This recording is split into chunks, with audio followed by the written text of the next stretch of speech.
Now, I consider that I myself am a successful man in business. I hate business. I hate everything to do with it, accounting, figuring, adding up numbers, because they're all arid. They don't smell of anything. Sometimes there's an interesting smell to the ink on a checkbook. But by and large, all this figuring is a completely colorless occupation. I don't like it. So I have to hand it over to accountants and lawyers and people who seem to like it. But I don't know whether they really do. The essential principle of business, of occupation in the world is this. Figure out some way in which you get paid for playing. When I was quite young, I forget the exact age, I made a solemn vow, which was that I would never accept a job. I would always be my own employer. And curiously, there are very few roles in life which provide this possibility. The successful artist, writer, and sometimes musician, sometimes the independent consultant, can occupy this role. I mean, he may be a scientific consultant. But by and large, almost everybody seems to be compelled to take a job with a corporation. It's very difficult indeed these days to run a small business where you're your own boss, because you have to employ an enormous staff of people to keep track of the paperwork. I know a person, for example, who has a farm where he raises avocados. And the Department of Commerce visited him with a stack of forms this thick, which he had to fill in. Well, he got tough and said, I haven't the faintest idea what to fill into these forms. And he said to the agent of the Department of Commerce, you fill them in. And he made that man sit down and go through the whole procedure of filling in these forms. Because he said, I don't have the time. I'm raising avocados. That's my business. And as to all this paperwork, well, to hell with it. And the same situation prevails not only in business, but also in the university and in the hospital. One of my favorite doctors told me the other day that he spends only 1/3 of his working hours practicing medicine. The rest is in recording, accounting, filling in reports. And it's the same in every hospital. Paperwork endlessly, because the record of what you do is more important than what you do. Write it down, and then it's real. And so, for the same reason, a lot of people don't believe they exist until they see their activities reported in the newspaper. A lot of juvenile delinquents commit crimes just to get attention. They'll get recorded. It's like you go to a party, it's a picnic on the beach, and it's great fun. And somebody says, what a shame it is that nobody has a camera. Well, now, I should talk, because at this moment we are recording what's going on, both on tape record and on TV. And remember that it takes as long to view it or to listen to it as it does to do it. And who's going to listen to all this over and over again? So there's something fundamentally wrong here, and which the businessman of all people needs to understand. What the businessman needs to know, equally, what the army officer needs to know, is the same. What do you really want? I have proposed that there be an entirely new kind of college entrance examination, in which instead of answering a lot of silly questions, you write for about 20 pages on your idea of paradise. It can be any kind of paradise you want. It can be very spiritual, it can be very sensuous. But spell it out. What do you want to happen in life? And then you will hand this thesis in to an assigned tutor on the faculty. And he'll read it over and examine you closely as to whether this is what you really want. Do you realize, for example, what goes with the things you say you desire? I mean, for example, you want to marry a certain kind of beautiful woman, and you specify in your paper the characteristics she should have. But, says the tutor, you said absolutely nothing about her mother. Because every girl goes with a mother. I mean, unless she's an orphan. And you must also specify what kind of mother-in-law you want. Well, then you have to stop and think about that. And that's just an illustration of going into detail and being very careful about what you desire, because there's a good saying, be careful of what you desire. You may get it. So this is the problem of thinking out carefully where it is that you want to go. Now let's take the war in Vietnam, which is supposed to be concluded. What on earth was it all about? If we had gone with military pomp and might into Vietnam for the express purpose of conquering the country and possessing it and carrying off the women into captivity, it would have been understandable. But as it was waged for some absolutely abstract end, namely the estoppage of an ideology called communism. Nobody knows what communism is, nor do we know what capitalism is. But we can fight endlessly on the supposition that there are good guys and bad guys. And when we fight on that supposition, there is no possibility of compromise or of gentleman's agreement, as there is honor among thieves. We're all thieves, let's face it. There is a doctrine in the Jewish religion that when God created Adam, he put into him a spirit which is called the Yetzer Hara, and that means the wayward spirit, or what I call the element of irreducible rascality. And that is in us all. A little bit. It's not the whole of us. It's like just a pinch of salt in the stew. And you don't want the whole stew to be salt. But you have to have just a touch of rascality to be human. And I find it difficult to get along with people who don't know that they have it. People who come on that they're all sincere, all good, all pure, bore me to death and scare me. As they're unconscious of themselves, and therefore they suddenly do terrible things without warning, either to themselves or to others. They make promises that they're never going to fulfill because they want to talk right. And so, if I do business with someone who is not really aware that he's a rascal, I know he's impossible to do business with.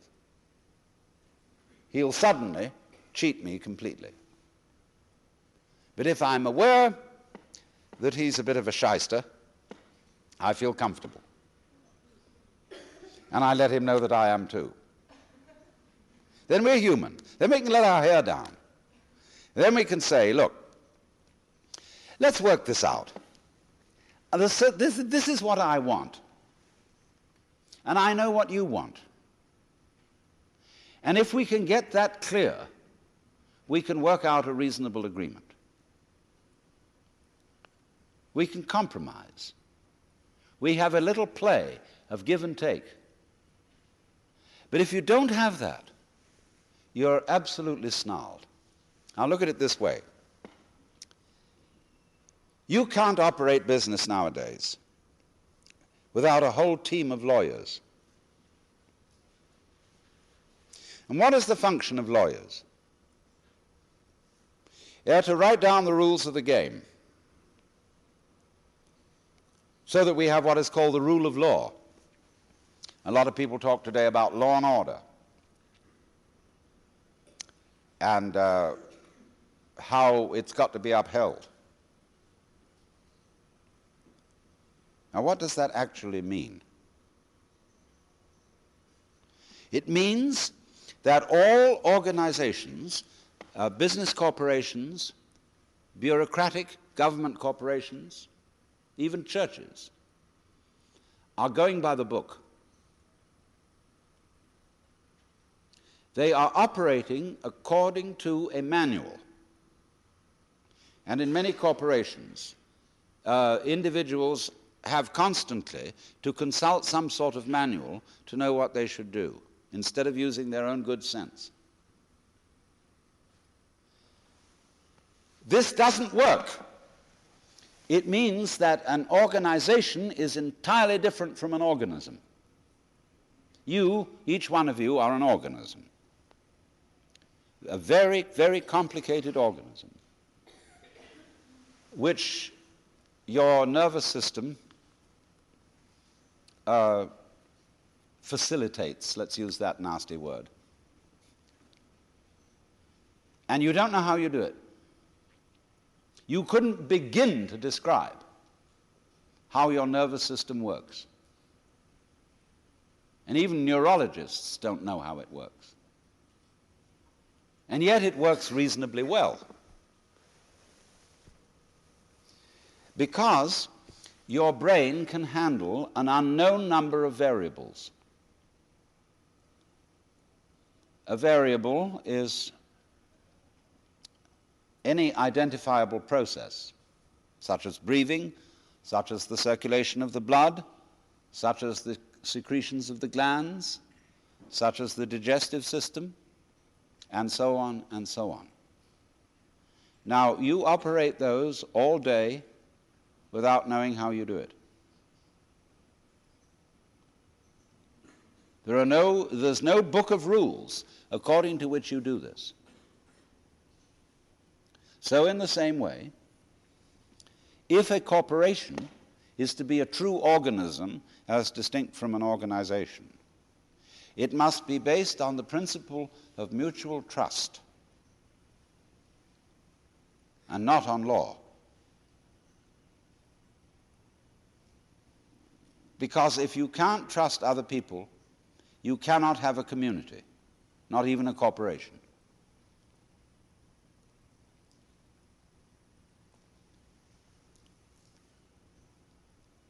It's risky, very risky to trust other people, because they may let you down.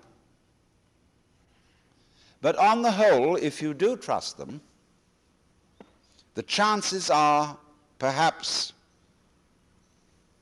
60 to 40, maybe a little more, maybe 75 to 25, that the system will work, simply because they're trusted.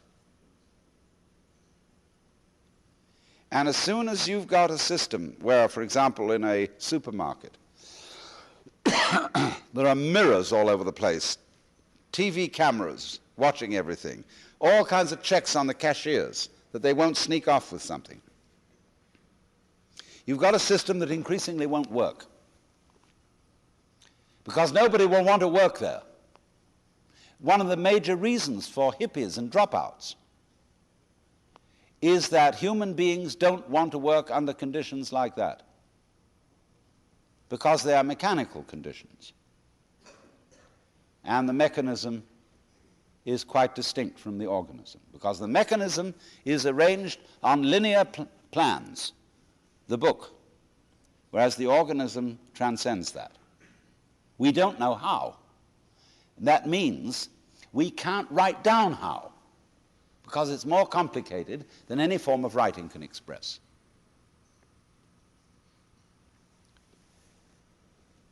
Now, the computer speeds up linear calculation to a terrific extent.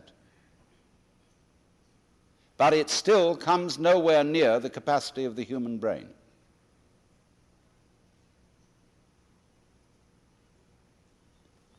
And so this is something that has to be recognized as a principle. Now let me give another illustration of it. Every corporation employs a number of people in research. Let's take IBM. They have a huge center down near San Jose where they have a research staff. And one of the first things they had to recognize is that you can't put creative research people under the clock. You've got to trust creative research people to fool around, to sit about, drink coffee or maybe whiskey, and scratch their heads and look at blackboards and play. And then suddenly, zingo, some interesting result will occur. But if you make them punch clocks, and if you say these are the things that you've got to discover, it won't work. So the corporation has to make an act of faith in its research personnel. It has to say, we recognize you have an amazing gift called brains. We don't know what these are, but it seems that in the past you've been fruitful. And so we're going to employ you to do your thing, whatever that happens to be. And we'll make an act of faith in you. And invariably, if they make that act of faith, it will work. Some fantastic idea will come out. Not perhaps the idea you expected. In fact, it may not even apply to your particular business, but you could always sell it to somebody else. Now then, let me go. This is a fundamental principle. There cannot be community, there cannot be cooperation, and therefore there cannot be commerce, which really, broken down, means being merciful to each other. There cannot be commerce without mutual trust. I mean, there are even insurance companies called Mutual Trust.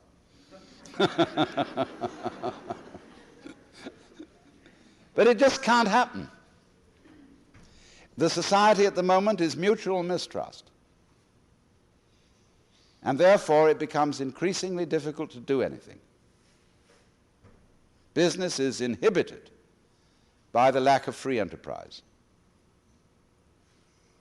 Well, that sounds very right-wing. But actually, fascist states, corporate states, totalitarian states are utterly against free enterprise. So let's push this a little further. St. Paul said that the laborer is worthy of his hire. And I, as a philosopher, mere philosopher, dealing in higher things, always insist that I be paid for my work. And I get the highest fee I can get. And people say, well, you're just out for money. I say, that's none of your business. Because I give most of it away. My own needs being extremely simple. Although I enjoy good food, I don't even own a television set.